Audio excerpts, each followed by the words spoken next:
In a small village by the mountains, there lived a boy named Finn. Finn was not like the other boys his age. While they enjoyed running around and playing games, Finn loved puzzles and solving problems. He had a sharp mind and was always looking for ways to outsmart challenges that came his way. One day, news spread across the village that the river, which supplied water to the fields and homes, had been blocked.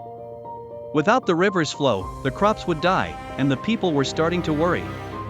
The village elders gathered to discuss the problem, but none of them could figure out what had caused the blockage. Curious as always, Finn decided to investigate. He packed a small bag and followed the path along the river, determined to find the cause. As he walked, he noticed that the river, once full and flowing, had become just a small trickle.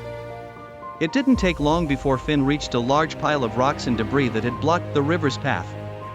Water was trapped behind it, unable to flow to the village.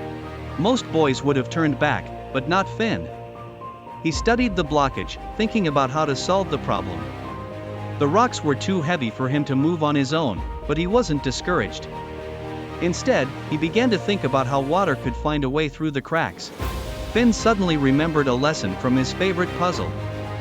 Water, like anything else, takes the path of least resistance. With this in mind, he began to gather small sticks and leaves, placing them carefully into the cracks between the rocks. After an hour of work, he had created several small channels for the water to pass through. The water, now trickling through these channels, began to erode the dirt and pebbles around the blockage. Slowly but surely, the pressure of the water increased, and soon enough, the force was strong enough to push the rocks apart. Finn stepped back as the water burst through the gap he had created, rushing down the riverbed toward the village. By the time Finn returned to the village, the river was flowing again, and the villagers were cheering.